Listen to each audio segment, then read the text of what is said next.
Hello and thank you for joining me today. I'm Jan Clothier from Thinking Stamping and I'm an independent Stampin' Up demonstrator based in New Zealand. Today's video is all about making a lovely baby card using this All for Baby stamp set and the coordinating dies, the baby clothes dies. Obviously this video is not part of my Simple Stamping series because we will be using the Stampin' Cut emboss machine to both die cut and to do some embossing. But even if you don't have one yet, you might feel free to watch along, and there's lots of other tips and tricks along the way that you might find useful. So in the sample cards I have done one of each of the traditionals, a pink and a blue and a more gender neutral, so saffron. So that one's Blushing Bride, that one is Balmy Blue, because the Subtles family kind of lend themselves to baby cards because of their softness and gentleness. So although we've got those three there, I thought that today we would make ours in a different colour, that we would go for mint macaron. So we'll get started by looking at what we need. I've cut today's card base slightly differently. I've made a tent fold, so it is 10.5 centimetres wide. It is the length of a piece of A4 paper, and I've scored it at 14.8. So I've got that. I have cut a mat of Sahara sand, and because you can see here in the sample I've got a wider base, this is actually 13.8 by 9.5 to give us a wider frame. And I've cut a piece of basic white, which is 3 millimeters narrower than that all around. And I've already embossed that using the macrame embossing folder. Now I like the macrame embossing folder for this because to me it kind of looks like a warm woolen knitted blanket, but on some of the samples that I showed you before I've used the Tasteful Textile because again it's got that soft fabricy texture, so you can pick whichever one you'd like to use for that. I've also got, as you can see here, a strip of Designer Series paper. Now Stampin' Up in the 2021 to 2022 annual catalogue, there are stacks of DSP in colour families, and there's one for every colour family, and there are 4 patterns. So there's that kind of flowery, starry pattern with a check on the back, and there's also a stripy one, and on the back of that there's a sort of a more of a grid one. So I have chosen to use the one with the lines on it. The paper comes 6 inches square or 15.2 centimetres. Now the strip that I wanted is 4.5 centimetres wide. So I've just cut a strip 4.5 centimetres wide, and I've cut that to the width of the paper, which is 9.2 centimetres. And that little offcut, just keep in mind that little offcut that's in there, I have a use for it, which you'll see shortly.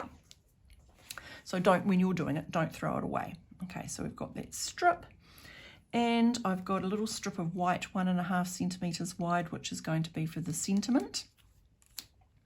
And I have already cut out this tag shape.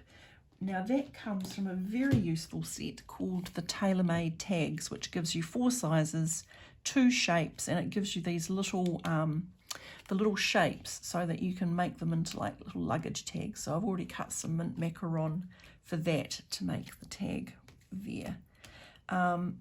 On the inside, I have got another piece of Sahara sand, which is cut at 14.3 by 10, and a piece of basic white that's 0.5 centimetre smaller again, so 9.5, 13.8, and we'll be doing something with that a little bit later on. Now, obviously, you're also going to need to have a little bit of basic white to stamp the little onesie in. Now, these stamps are DistINKtive stamps, which means they've got that lovely liney edging on them. Now you can get yourself into trouble with those sometimes because when you stamp them, if you've got a really inky ink pad, the little etchy lines in the stamp fill up with ink. And you can see that this is actually, my mint macaron is brand new. In fact, I took the packaging off it for this video. So the very first time I stamped it, that's what happened. You can see it, all the ink filled up and it got a little bit blotchy, and I don't like that. So my tip is how to deal with that. Now I've got this piece of plastic here, which is actually my husband's old golf tag off of his golf cart. All you have to do is press the ink back down. So if you do this a couple of times, just pressing firmly, and so I'm sort of rotating the ink pad around, so I'm not always pressing the ink into the same place. See, the second time I did it, I hadn't done that enough times, and I still got a few of those little blotches, but then the third time it came out just right. So we'll see whether that's still the case, because I did that one earlier this morning. So again, tapping up my ink, tapping, tapping, tapping.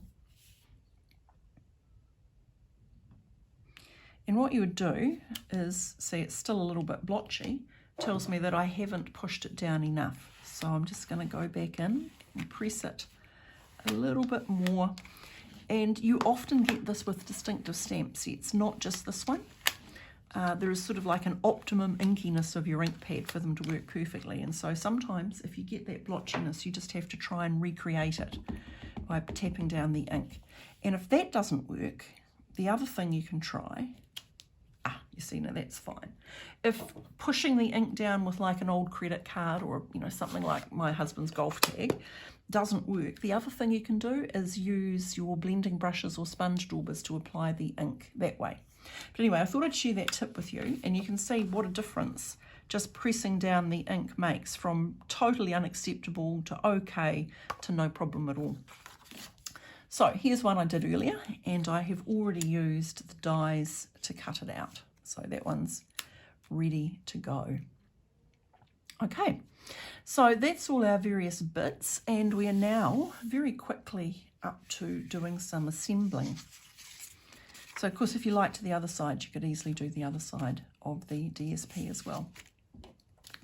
So we'll start by doing a bit of attaching. Oops. Sometimes a little bit of glue dries into the hole of the liquid glue, and you just have to kind of like give it a twist and a pull out. I've put extra glue on the front, on the center of that panel, just because it is a textured panel and I want it to fit well. I want it to attach well, and you know that I use glue because I like the wiggle room it gives me, and you can see I've got a bit of time now. I can just, if I need to, just straighten that narrow border up.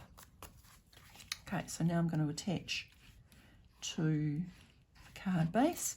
Word to the wise, make sure that it is up the correct way, because it's very depressing when you realise you've attached the front of the card to what's actually the back of the card.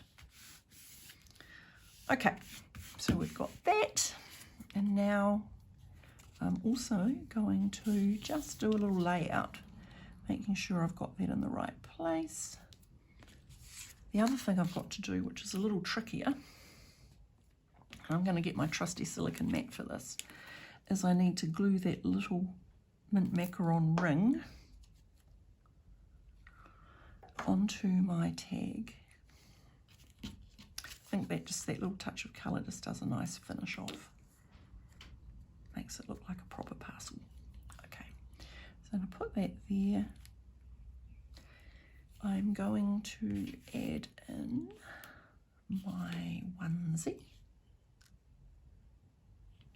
And I have to make sure I've left some room for my sentiment, which I haven't stamped yet. So I know I have to move that up a little bit.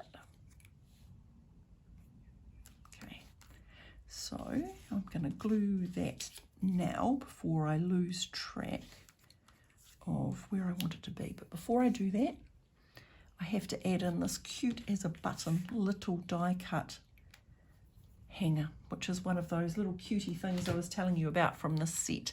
There's little pegs for the clothesline. There's a cute little couple of cute little feeders, but my favourite are these adorable little clothes hangers. So I'm just going to put a little bit of glue, dab it off so it's not too much, and I'm going to hang up my onesie. Oh, sweet. Okay. So, does that alter where I'm going to put it? Yeah, a little bit. bring it down a little bit more. Okay, so again, just a tiniest little dab of glue on the hanger. And let's just pop that in place. Nice. Okay, now that tells me that that is in the right place. So I'm just going to make a little pencil line there where it's going to be hidden by the tag so that I know after I've glued it where I have to pop it back on. So, bit of glue. Oops. Pop it. Oops. Pop it in the magic spot. Do I need to wriggle room it straight? Perhaps just a little bit. Okay. Now, what am I going to do? I am going to attach the tag, attach the twine. So what I've done here is I've cut 2 pieces of twine. Oh, if you haven't seen it before, this linen thread I use, like I've always got one on the go, one in my drawer and one in my next order because I love this stuff. And so if you haven't got any, you will see me use it a lot. And I have cut 2 pieces about, you don't have to be too mathematical about it, they're about 16 centimetres long. Oops, except that's not one of them. They're about 16 centimetres long, and I'm just going to fold them in half so that I've got the loop. I'm going to put the loop through the tag, and then I'm going to pop the tails through the loop like that. And then what I'm going to do is I'm going to get my take, first of all I'm going to cut them a bit shorter. If you cut them too short, they're too hard to manage to get them through the hole. Okay, now what I'm going to do is I'm just going to get my take your pick tool and I am just going to fray them out a bit. Because the take your pick tool, you can sort of get in between the twisted threads of the twine and just get that kind of bushy look is what I'm aiming for. Okay, and you can do that until you're happy with the look of it. And then I've got this longer piece of twine, which is more like 20 centimetres. A, because I've got fumbly fingers and I need a long piece of twine to tie a bow, and B, because I like a nice long tail. If you can make a bow in a shorter piece of twine and you don't like a long tail, then you can cut your piece shorter. And then you can just tutu around with it and get it looking how you want. So that's that. Now, this is going to be dimensionaled on, and if you've watched me before, you know how much I don't like my raised elements to sag. So if using lots of dimensionals is something you don't like to see, then look away for a moment, because I do not want to come back to this card when I give it to somebody and find that the beautiful central tag has sagged in the middle. So plenty of dimensionals. Be quite good if you could, someone invented a self-unbacking dimensional. Okay, so we will now pop this on.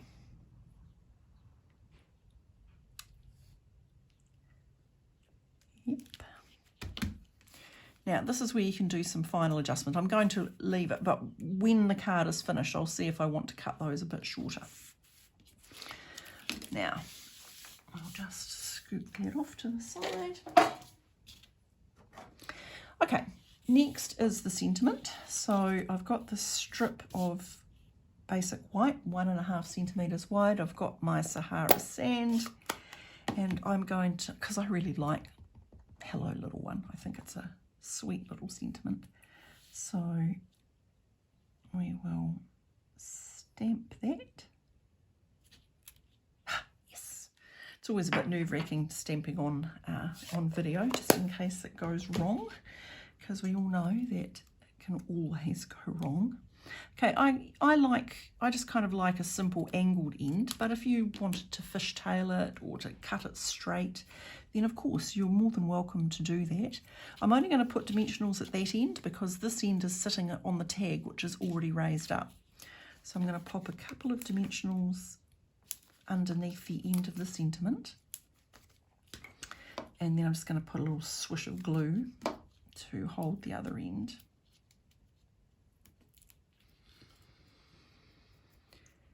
And then I'm going to pop on the sentiment. And you saw the wiggle room in action there. I slid it over when I realised I'd got too close to that end. Okay, now the final little bits of embellishment that I've got are these little hearts. Now, the Baby Clothes dies has these little stars, and it also has these little hearts, which you can use for all sorts of things, but they make lovely embellishments for the clothes, the various onesies that they've got. So what I'm going to do is I'm just going to add a couple of those in. I'm going to put a bit of glue there and just spread it out so it's not in a big dollop. And then I'm going to use the sticky end of the Take Your Pick tool to just drop it in like that. And I think we'll have one there. Have another one at the end of the sentiment. And, you know, following the rule of 3, because you generally do your embellishments in 3s, we'll have another one just down there. And then to give it a wee bit of colour, or a wee bit of sparkle perhaps rather than colour, I've got these elegant faceted gems. So there's the petal pink ones, which would work lovely if we'd chosen petal pink as a colour. There's the sort of the creamy or opaque white ones and the clear white ones, and they come in a couple of sizes, and I always like to have a bit of variety in my sizes. So we'll just use some of those to just accent the hearts that we've used. Right. Okay. Now I think that tie is just a little bit too tall, so we will give it a haircut. We'll just give it a short back and sides. And that brings us to what are we going to do on the inside. Now, remember I said to you that we'd cut off of the DSP we had our 6-inch square of DSP, and I'd cut a 4.5 centimetre strip to get that, but the little piece there I'd kept for something else, and this is what I've kept it for. One of the dies makes this cute little baby onesie, and so I use that. It's just the right size. The little offcut from that strip is just the right size. So you can see what I've done in these is I've just made them a little embellishment for the inside. So that's what we're going to do with this one too. So I have cut the inners for this slightly bigger than I have the front. You don't have to if you don't want to. But I have cut the matte at 10 by 14.3 and the white at 13.8 by 9.5. So once again, having said that in my card making, I very seldom give my inner a matte. Once again, I am in fact doing it for the video. Now you can see there's a little rough cut edge there from where I cut the paper, and so another use of your bone folder is not only helping press in the glue, but it helps get rid of any of those little rough edges that might have appeared when you were doing your cutting on the paper trimmer. So now I'm just going to add in that little onesie, and I am in fact just going to pat the glue a little bit with my old sponge just so it doesn't ooze, because I think I got a little carried away with it. I got a little carried away with the gluing. So I'm just going to pop that in there. And I'm just going to attach that to the inside. Now, I really like this card. I like that, you know, you can use so many different colours with it. Like, I think soft sea foam would make a really pretty version of this card. Just use my wiggle room because that was not straight. Okay. And I think just the fact that you can change up which embossing folder you use, which paper you use, can give them all just a slightly different look. You see, in this card here, I used the Tasteful Textiles folder. In this one, instead of using the hearts, I used the little star shapes instead. So there's all sorts of little variations that you can use to just make them slightly more individual. But anyway, there we have it, a baby card made with the All for Baby stamp set and the baby clothes dies. If you would like to ask questions or would like some more information, I have both a blog and a Facebook page, the details of which are going to pop up at the end of this video and are also in the video description below. If you live in New Zealand and you'd like to shop with me, there are also online links to my online store in both of those places. I hope you've enjoyed today's card, and thank you very much for joining me.